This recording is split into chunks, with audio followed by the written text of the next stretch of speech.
Speaking of, Do you guys want to talk about Star Wars Acolyte? Oh, episode Third episode? three. Episode 3? Lesbian witches in space! if you haven't already watched like one of the many review channels that's like, ooh, here's the breakdown, here's all the Easter eggs, here's the Easter eggs. I used to watch those for all of the shows that I enjoyed. I am not currently watching those for this because I'm picking up on some stuff, but at the same time, like if what you're laying down in front of me isn't, you know, the best thing, if the Easter eggs are better than, you know, than the actual story, then, you know, maybe you should change things up. But we did watch episode 3. I caught up. I'm all caught up. I was behind on everything. I'm all caught up on Acolyte. And yes, the absolutely no men allowed witches in space. It was kind of interesting because also it was a very dark episode because also it showed you the possibility that the Jedi are responsible for, you know, much more terribleness than they let on, which is basically it's a pretty good allegory for the United States government because they're always, you know, pushing themselves into other people's business, and everyone's like, no, we're fine here. Nope, seriously, we're fine here. And then they're like, oh, sorry, everybody died. And you're like, what? Wait, what? What just happened? Oh, that little girl lit a fire. That little girl lit a fire, and everybody died. And you're like, it was really bad. I think the big thing, a takeaway is that what's her name? Leslie with a Y instead of an I. Leslie Headland can't write. Everyone that she's hired to write this can't write. It was a bad story, front to back. But yeah, you want to see like a promo trailer for episode 3? You guys want to watch that? Hold on. There were no men on fire in space in this one. Are we? Yeah, there were. It was. Well, no, white men aren't allowed in this show unless they're committing suicide or being completely weak and ineffective and totally foul. I'm not sure if everybody saw it. Jedi You guys hear are that? being murdered. I didn't do it! Please believe me! So this is the only redeeming thing. He's the only redeeming thing in the entire episode and the entire series right now is him.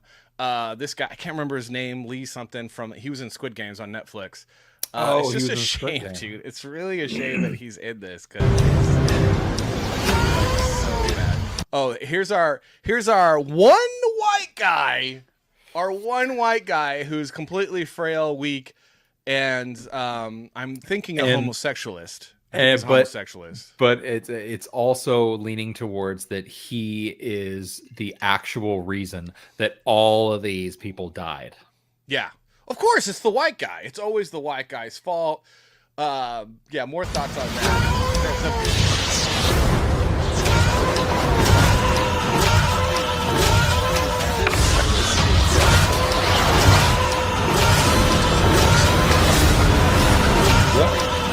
Even like, what is up with that noise? That is just crazy. It's like meow meow. Is this like the Japanese? It didn't feel like Star Wars, right? It did not feel at all like Star Wars, other than like, you know, lightsabers branded TM. You know, like that was the only thing trademarked like in there that would make it seem like it was a Star Wars. Yeah, it tells you it's Star Wars. It seemed like, but it didn't feel like Star Wars. They were making like you know, a lot of religious connotations about how the Force is, you know, kind of seen different by different cultures, and how that can kind of lead to separation, and how one people can hate another, much like one religion can hate another religion. Like it was very clear that the I don't know, the Night Sisters or this coven of witches.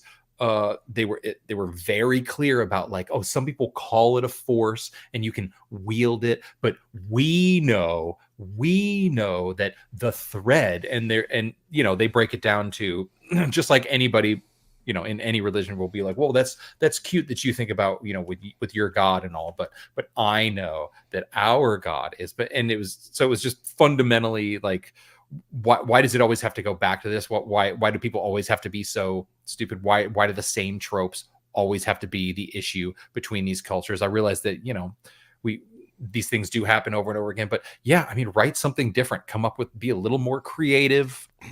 Like, I mean, come on, you're boiling over here. I can see it.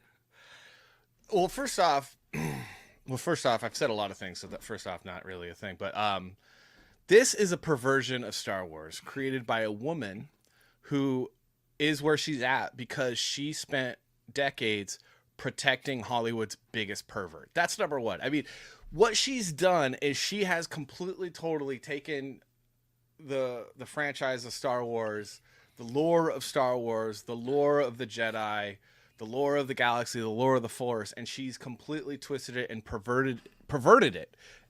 There's no other word for it. Perverted it into something unrecognizable, and hasn't even done it in a way that's like at least impressive.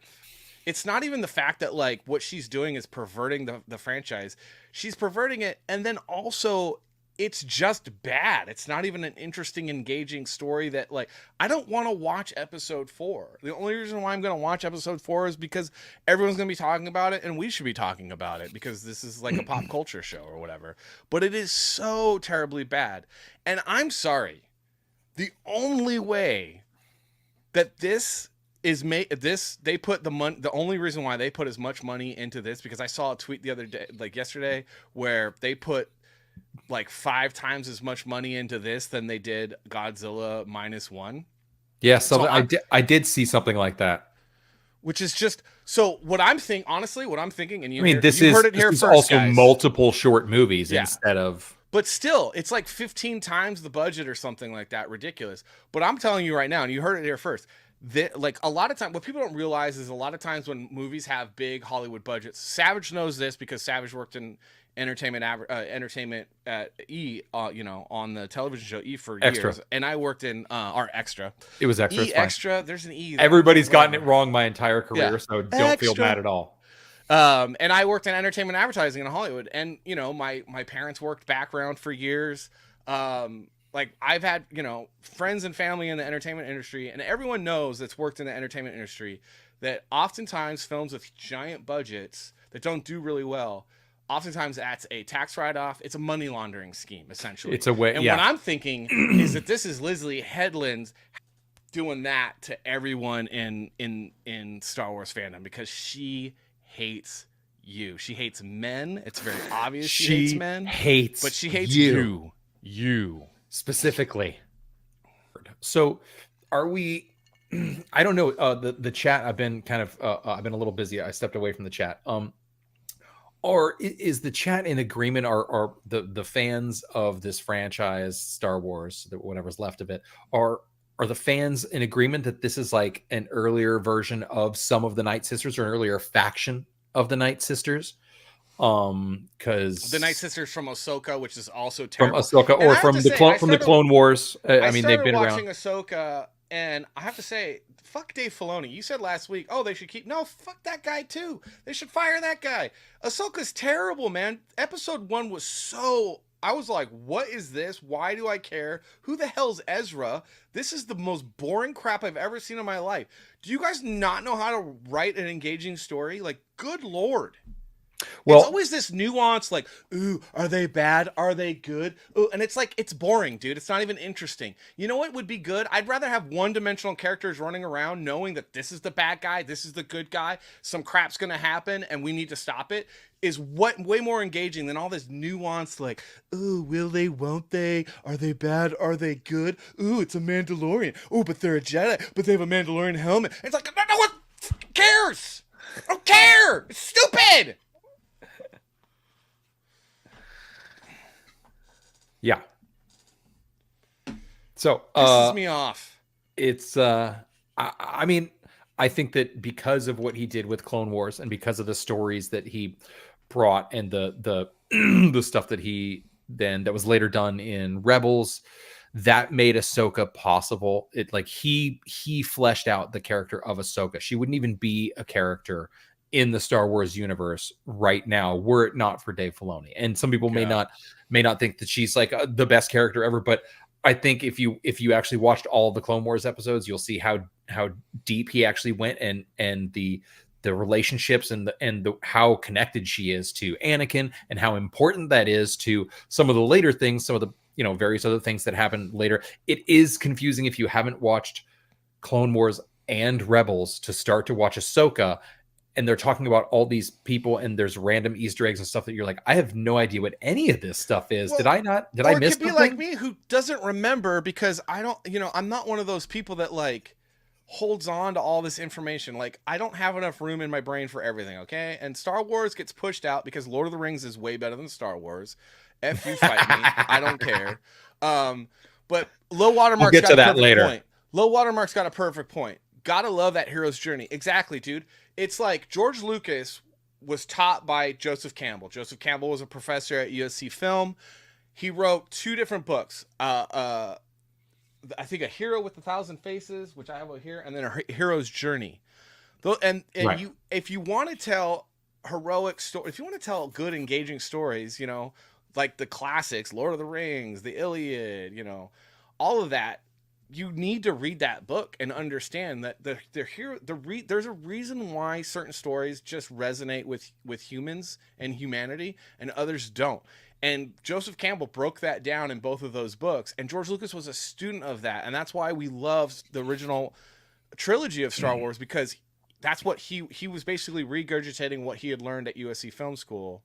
That's why we love it, because the story of Luke is the hero's journey. It's not too nuanced. It's simple. Like it makes complete sense. There's no derivation, and it's not until they're like, oh no, you need to understand, but who was Darth Vader? It's not until you get to the meta stuff, that it all becomes convoluted, and they're like, oh well, now it's all nuanced. But when it was originally, it was so straightforward. It couldn't have been more clear. Who is the good guy? Who is the bad guy? Yeah. He's got a red lightsaber. He's got a green lightsaber. It's pretty straightforward. We're going to go ahead and roll with it. Action. And I'm about to get sexist, but one of the reasons why this is changing, and it's changing for the worst, is because women are starting to get involved in areas of leadership and decision making.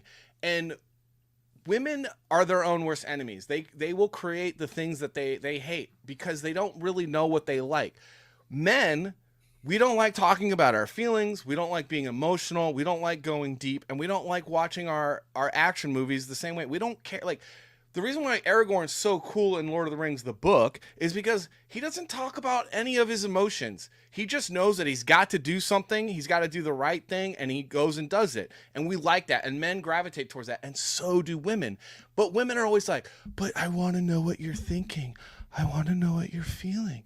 And then the moment the man starts to talk about those feelings, the woman is automatically unattractive to him, and the men are like, "You're a bitch. What are you doing?" But women don't understand that once they ask that question and the man breaks down and starts being vulnerable, she's unattracted too. So no one likes this crap. No one wants these wimpy men running around going, "I just feel." No more feelings. No more feelings. There's a bad guy. You're the good guy.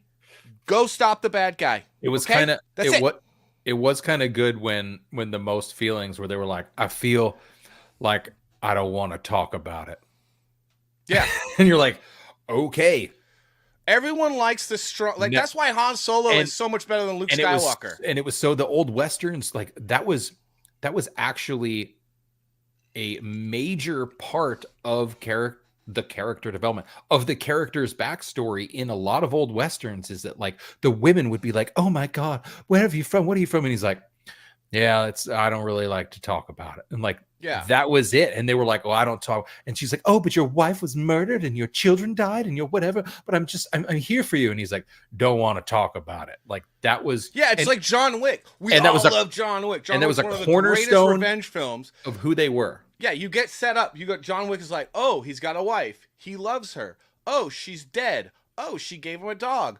Oh, they murdered his dog. Now everyone must die. And he never at all is like, I just miss my wife. It's implied. Of course he misses his wife, dude. She died slowly in front of him of cancer. Exactly. It's like he doesn't need to talk about it. It's implied. Everybody gets it. And some of the really good old Western films, there's that scene between the woman who's frantic and the man who's just like stoic and this and that and that. And it's so powerful because you know exactly what he's thinking. They don't have to tell you. You know what he's thinking by everything that he's done before and everything that he's doing now. And it's totally, you don't have to spell it out. You don't tell them, you show them, which is one of the biggest points in the film books, filmmaking and script writing books. If you've ever been to any film class, it's like, you don't tell people, you don't explain to people what's going on. You show them. You make it, it's a visual medium. Show, don't tell. Show, don't tell is the key aspect of making a comic book. And it's something that we, as writers, you fall into. You're like, oh, I want to tell. And it's like, no. Show, don't tell. BTM reviews. Exactly. I said that on my stream last night. Salty. Han rules, Luke Truth. The reason why you don't like Luke is because he's always like, but you kind of power like converters. The end, because in Return of the Jedi, he grows up because the boy wants to talk about his feelings. The man is like, I'm done. I'm good. I need to deal with what I got to deal with. And that's the difference. And right now what we're seeing in Hollywood is all these stories about little boys, and no one wants to watch stories about little boys. Okay. We're up to here with little boys, and we're up to here with little emotional lesbian witches in space. Like we're done. No more. Okay. Yeah.